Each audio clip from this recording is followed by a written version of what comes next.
Usually when we talk about putting on a sports jersey or maybe buying a very specific brand of coffee, there's this underlying expectation of just harmless self-expression. Right, yeah.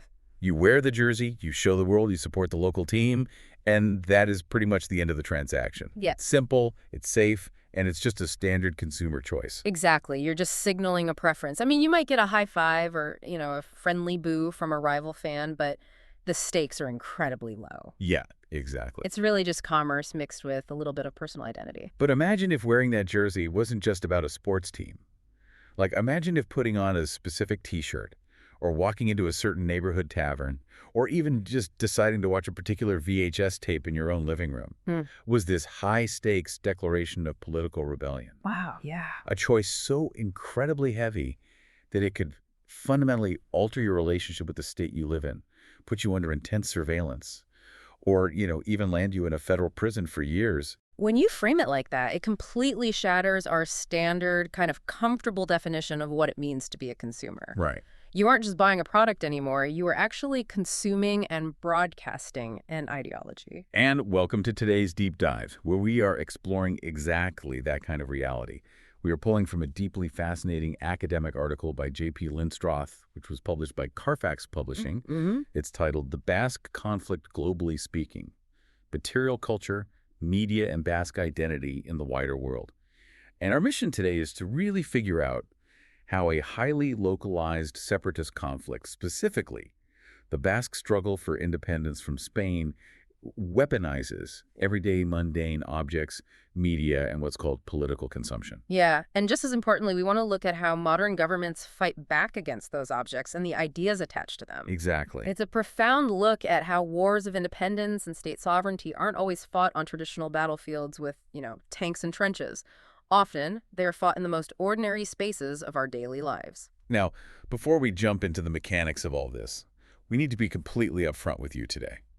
We are dealing with decades of real violence, real pain, and deeply polarized politics here. Yes, very much so. So our goal today isn't to validate the Spanish state, nor is it to endorse the Basque separatists. We aren't taking sides or judging the moral weight of these historical events at all. Right, we're just looking at the mechanics of it. Exactly. Our goal is simply to impartially report on the architecture of this conflict through the lens of Linstroth's research. We just want to understand how modern warfare and political resistance are waged in the shadows of everyday life. Yeah, and what's fascinating here is that when we strip away the traditional metrics of a conflict, the troop movements, the peace treaties, the formal declarations, we see a war being fought with visual imagery, with neighborhood architecture, with regional television broadcasts, and with symbols. It's wild. It really is. The power to define an identity, and conversely, a state's power to criminalize that identity, often happens through the most unassuming objects. Absolutely. Yeah. But to really understand how something as simple as a clay jar or a flag becomes a weaponized symbol, we have to rewind a bit. We have to establish the foundation of this clash. Right, the historical context. Yeah. We're talking about the Basque people. To give you a sense of scale, there are about 2.6 million Basques living in the northwesterly corner of Spain, in regions like Araba, Vizcaya, Gipuzkoa, Nafarroa, and another 250,000 across the border in southwestern France. But the modern political struggle we're looking at really takes its shape in the late 19th century with this guy named Sabino Arana. Yes, Sabino Arana Goyi. He is widely considered the foundational architect of Basque nationalism, and his approach was incredibly specific to the anxieties of his time. How so? Well, in the late 1800s, the Basque region was industrializing really rapidly, which was drawing in massive waves of migrant workers from other parts of Spain. And Arana felt that traditional Basque culture was being diluted or even erased. Oh, I see. So he took drastic action to solidify an exclusive identity. He actually taught himself the Basque language, which was declining at the time. He designed the Basque national flag, known as the Icorinha. He just designed it himself. Yeah, he created it. And most crucially, he aggressively promoted this idea of a unique, almost mythological and racially pure Basque identity. Okay, let's unpack this. Because Arana's vision was essentially conservative, highly religious, and based on this very rigid concept of racial superiority. He founded the Nationalist Basque Party, the PNV, in 1895 based on these ideas. Correct. But if we fast forward to 1958, we see the birth of Eta Euskadi Ta Askatasuna, which translates to Basque Homeland and Freedom. And ETA's ideology is a complete 180-degree turn from Marana. It really is a massive shift. They drop the racial superiority angle entirely. Instead, they adopt a Marxist-Leninist, fiercely secular working-class platform that focuses heavily on the Basque language rather than bloodlines. So how do we get from a conservative guy designing a flag in the 1890s to the birth of Western Europe's oldest ongoing armed separatist group? That is a massive ideological leap. It is, and you can't understand that leap without looking at the crushing environment of severe political repression that bridged those two eras. You mean the Franco era? Exactly. You have to remember the visceral reality of what was happening in Spain in the mid-20th century. Following the Spanish Civil War, General Francisco Franco's fascist dictatorship took absolute power. Right. And for nearly 40 years, the Franco regime brutally, systematically suppressed Basque culture. This wasn't just, a political disagreement. It was cultural erasure. Wow. Speaking the Basque language in public was strictly banned. The political autonomy the region had briefly won was completely stripped away. Dissidents were imprisoned, tortured, or exiled. So you have an entire generation growing up where simply existing as a Basque person with Basque cultural traits is effectively criminalized.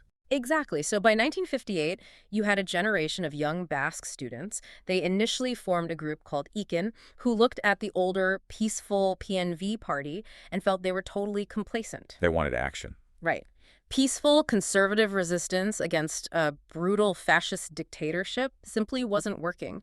ETA was formed out of a profound, boiling frustration. That makes sense. They shifted to a working-class Marxist ideology because they looked around and saw their struggle not just as an ethnic grievance, but as a fight against the systemic capitalist state oppression of the laborer. To them, the Spanish state was an imperial force crushing the working class. And that shift from peaceful political resistance to violent armed struggle had a devastating human cost over the decades. It really did. The source notes we were talking about 807 mortal casualties in Spain and over 600 Basque political prisoners scattered throughout the country's penal system.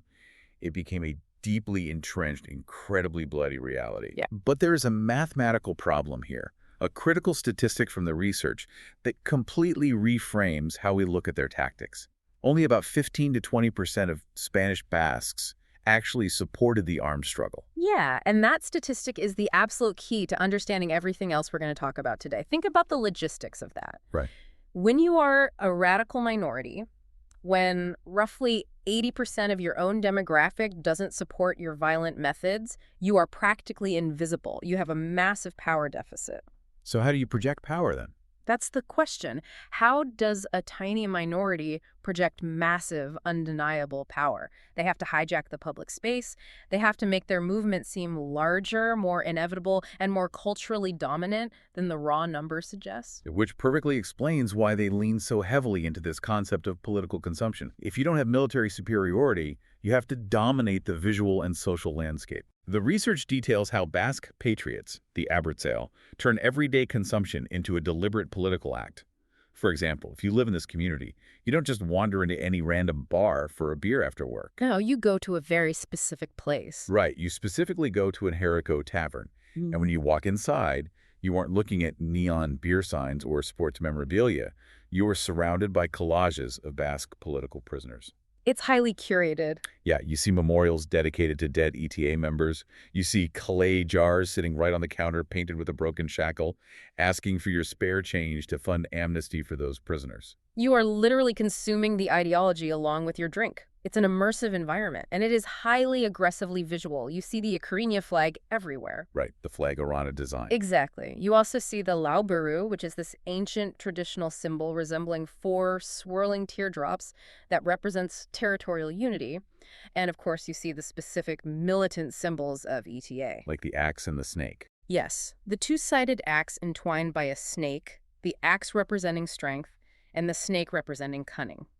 These symbols are printed on T-shirts, they are worn as jewelry, they are painted as massive murals on the sides of buildings. But they don't just rely on their own historical symbols, which I found totally unexpected when reading this. The research points out this heavy reliance on global borrowing. Yeah, that's a really interesting aspect. In these exact same local taverns, you'll see teenagers wearing Che Guevara T-shirts. You'll see the Cuban flag pinned to the wall or the flag of the Palestinian Liberation Organization. They even actively adopt the aesthetic of the Irish Republicans in Northern Ireland. The balaclavas, the massed protests, the very specific ways they draped flags over the coffins of dead activists. It's very intentional branding. And I have to push back on this strategy a little bit. It seems incredibly ironic, almost contradictory, that a fiercely local movement like a group of people fighting tooth and nail for a tiny, highly specific slice of geography between Spain and France relied so heavily on borrowed global branding to legitimize itself. Why use a Cuban flag to fight for a Basque town? Well, if we connect this to the bigger picture, the psychology behind it makes perfect strategic sense. It's about what academics call a performative mediation of power. Okay, what does that mean in practice? To put it simply, it's about linking your local struggle to a romanticized global narrative. By aligning themselves visually with Che Guevara or the PLO, Basque separatists are sending a very clear psychological message to both the recruits and the Spanish state. Like they're part of a larger club. Exactly. They are saying we are not isolated local criminals. We are part of a massive, legitimate global tradition of freedom fighters. It elevates a local grievance onto an international stage in the mind of a 19-year-old Basque student putting on that shirt. So it makes the movement feel massive. It makes them feel like they are on the right side of global history. Precisely. And more importantly, by plastering these symbols, both the local axes and the global flags over public spaces, or by deliberately painting Basque names over Spanish street signs, they are forcing the general public to live inside their propaganda. You can't escape it. Right. Whether a citizen supports the armed struggle or not, they have to navigate a daily world visually dominated by the separatist narrative. You just cannot ignore them. But the Hispanic public doesn't just sit there and take it. They fight back visually too, right? The research mentions counter symbols emerging from the public. Yes, very prominently. You see everyday citizens wearing blue ribbons, the lazos azules, or holding up hands painted white. This was the White Hands movement, specifically designed to peacefully protest ETA's violence and reclaim that hijacked public space. So it truly becomes a literal war of symbols on the streets. It does. But static symbols on a tavern wall or a T-shirt or even a blue ribbon on a lapel can only do so much. They are confined to the physical space they occupy. Sure. To really build what sociologists call an imagined community, this idea that millions of people who will never meet each other nonetheless feel a deep psychological kinship, you need to actively broadcast your narrative into their homes. And so, the battleground naturally shifts from the tavern to the television. The research looks heavily at the emergence of Basque television, specifically ETB, which started broadcasting in the Basque language in 1982. A huge milestone. Yeah, because on the surface, this is a massive cultural win for a language that had been literally outlawed by Franco for decades. But what's fascinating is what they actually choose to broadcast. True. The nationalist programming heavily leans into these idyllic, deeply mythic portrayals of rural life. You have television shows glorifying rugged fishermen braving the high seas, or stoic shepherds making traditional cheese high up in the misty mountains. Right. And notice what is missing from those broadcasts. Everything modern. They deliberately ignore the modern realities of the Basque country. They don't show the satellite dishes bolted to the sides of those ancient farmhouses. Yeah. They don't mention the massive government agricultural subsidies keeping those shepherds in business. They completely gloss over the fact that the vast majority of modern Basques live in dense urban apartment complexes and work in modern industries. Because they are essentially curating a psychological museum exhibit. Nationalist movements inherently need to justify their claim to a specific territory. And how does a museum exhibit do that? Well, the most effective way to do that is to prove an ancient, unbroken, and pure connection to the land. By using regional television to freeze Basque culture as a pristine relic of the past, focused heavily on the folk identity and traditional sports like stone lifting or axe chopping, they reinforce the core myth that the Basque people are fundamentally, historically distinct from modern Spain. It creates a psychological comfort zone for the viewer. Exactly. But think about how vulnerable that carefully curated myth is. You have this state-sanctioned regional TV trying to safely bottle up Basque culture as this quaint rural fairy tale. It's slow, it's deliberate, it's controlled by executives. Right. And here's where it gets really interesting. Because then you have the emergence of the internet in the late 90s. And the internet is not quaint. It is chaotic. Extremely chaotic. Linstroth's research highlights the web wars, specifically the visceral digital fallout in 1997. This was right after ETA kidnapped and assassinated a young Spanish politician named Miguel Angel Blanco. A truly pivotal moment. Yeah, that brutal event caused massive, unprecedented outrage across all of Spain. Millions took to the streets. But it also triggered a literal cyber war. The contrast is staggering. You go from televised cheese-making to thousands of anonymous activists launching massive email bombardments. Wow. They temporarily shut down both a major pro-ETA website and a major state-run Spanish site. It was just unfiltered digital fury. It just shows how the Spanish state can tolerate and even happily fund folkloric television. Because, a documentary about a fisherman does not threaten the constitutional order of Spain. Yeah. It's safe, sanitized nationalism. But the internet, it's decentralized, rapid, and impossible to safely bottle up.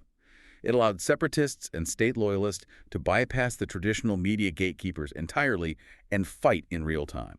And that digital battleground, along with the broader global context of how states handle these conflicts, completely fractured and reset after September 11, 2001. How so? We have to look at how global events redefine local realities. Before 9/11, Basque separatists were actively trying to build a global coalition of regional rebel groups. They were sending envoys to Corsica, they were meeting with figures like Gerry Adams in Northern Ireland, they were even training with various international paramilitary groups. But after the attacks on the U.S., the global media landscape experienced a seismic shift. The narrative of the global terrorist became the singular, blinding lens through which the world viewed any form of political violence. Yes, everything changed overnight. And the Spanish government, under Prime Minister Aznar at the time, saw a massive geopolitical opportunity. Spain actively started to globalize this local 40-year-old conflict. The Spanish state heavily pushed media narratives linking ETA directly to al-Qaeda. Which, if you understand the history we just discussed, is a massive ideological stretch. Exactly, that's what I don't get. ETA is deeply rooted in Marxist-Leninist secular ideology. Al-Qaeda is a religious fundamentalist network. Right. Ideologically, they are water and oil. They fundamentally contradict each other. ETA even released statements strongly denying any Islamic extremist ties. So why was Spain aggressively linking them in the international media? Did the definition of terrorism essentially become a geopolitical skeleton key? It absolutely did. It seems like Spain used the tragedy of 9/11 to instantly upgrade a 40-year-old regional dispute into a global security crisis. That is exactly what happened. The power to label an enemy is often just as important as the physical power to fight them. By co-opting the post-9/11 global panic and applying the universal terrorist label, the Spanish state could effectively delegitimize a localized, highly specific political grievance. Just totally wipe out the nuance. Right. It stripped the Basque conflict of its unique historical context, the decades of the Franco dictatorship, the severe language suppression, the labor disputes, and reframed it simply as an international security threat. And that worked? Oh, definitely. By doing so, Spain secured unprecedented intelligence sharing agreements, enhanced surveillance powers, and email monitoring cooperation with the U.S. and the EU. And when a modern state uses global surveillance tools and sweeping terrorism labels to crack down on a regional movement, they inevitably start criminalizing the media itself. The lines blur between an idea and a weapon. Yes. Which brings us to perhaps the most complex and striking example in this entire deep dive, the concept of dangerous consumption. This is the moment where the physical object, the media it contains, and the political ideology become completely indistinguishable in the eyes of the law. Right. Let's look closely at the 1997 video case outlined in the research. 23 leaders of the Batasuna Party, which functioned as the political wing of ETA, distributed a VHS tape. Just a standard physical VHS tape. Yeah. The tape was titled Democratic Alternative for the Basque Country. Now, you hear the words ETA and videotape in the 90s, and you immediately expect a hostage situation or masked men reading a bomb threat. Of course. But the source is explicit. This video did not promote violence. It didn't list assassination targets. It didn't make violent threats. It featured ETA members simply outlining a negotiated path to self-determination. They were suggesting a ceasefire in exchange for democratic recognition and amnesty for their prisoners. It was a political proposal. It was, for all intents and purposes, a political manifesto offering terms for negotiation, just distributed on a piece of plastic. Exactly. Yeah. But the Spanish state reacted as if that VHS tape were a biological weapon. They arrested all 23 political leaders, charged them with collaborating with an armed group, and sentenced them to 7 years in prison. Wow. 7 years just for distributing a videotape. Now, I want to look at this from a legal and philosophical standpoint. Obviously, almost every country on Earth has laws against sedition and treason. You can't just plot to overthrow a government. Right, that's standard. But where is the line between political expression and an existential threat to a nation's borders? Wait, sending someone to prison for 7 years for sharing a video that doesn't contain violence, doesn't that completely validate the separatists' argument that the Spanish state is oppressive? I mean, this raises an important question about what actually constitutes an illegal commodity. You were looking at the video's content, the lack of physical violence, the calls for negotiation, and seeing a severe overreach, a violation of free speech. Yeah, that's how it looks. But the state wasn't looking at the video as a standard piece of media. They were looking at its core political value. Explain the mechanism there. How does a peaceful proposal become dangerous consumption? It was dangerous precisely because its underlying political premise challenged the territorial sovereignty and the constitutional framework of the Spanish state. The video demanded the recognition of the Basque country as a separate sovereign entity. Okay. If the Spanish state accepts that premise, or even allows it to be normalized in public discourse, it risks losing a portion of its sovereign territory. To the Spanish government, the idea itself, the very concept of secession calmly distributed on a VHS tape to the masses, was an act of treason. Unbelievable. The state believed that allowing citizens to consume this idea, to watch it in their living rooms and consider it as a valid option, was as dangerous to the survival of the nation as a physical bomb. They arrested those leaders to stop the contagion of an idea that fundamentally undermined national unity. So what does this all mean for us today?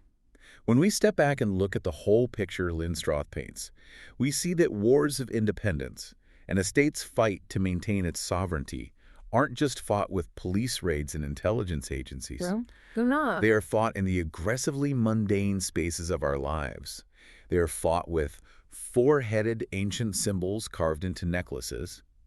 They are fought with idealized TV shows about cheesemakers meant to freeze time and provide psychological comfort. And they are fought over heavily policed VHS tapes that carry treasonous ideas. It completely reframes how we should view our own daily environment. I would ask you, the listener, to pause and consider your own political consumption. Yeah. Look at the bumper stickers on your car or the cars in your neighborhood. Think about the algorithmic feed you scrolled through this morning. How much of it is a curated myth of your own political identity, just like that regional television channel? That's a great point. What political value are you actively or even passively consuming and broadcasting to the world? Because, as the Basque conflict clearly shows us, in a highly polarized world, there is no such thing as a neutral object. That is incredibly well said. Oh, And it leaves me with one final, frankly unsettling thought. We just spent time analyzing 1997. That was a time when distributing a physical, chunky plastic VHS tape was deemed dangerous consumption that threatened the very sovereignty of a European state. right. To stop it, the state had to physically track down 23 people and physically confiscate plastic cassettes. But imagine the invisible, borderless, instantaneous threat that states face today. We live in an era of decentralized AI, hyper-realistic deepfakes, and instantly viral social media algorithms that can reach millions in seconds. It's a totally different scale. Right. If a state felt so existentially threatened by a peaceful video proposal that they imprisoned politicians for 7 years back in 1997, how far will modern states go to regulate, monitor, and criminalize the very algorithms that are shaping our political identities tomorrow? It's a terrifying thought. If handing someone the wrong videotape in 1997 could get you locked up for treason, what happens when the treasonous media is a digital footprint you can never take off? Something to think about next time you hit share.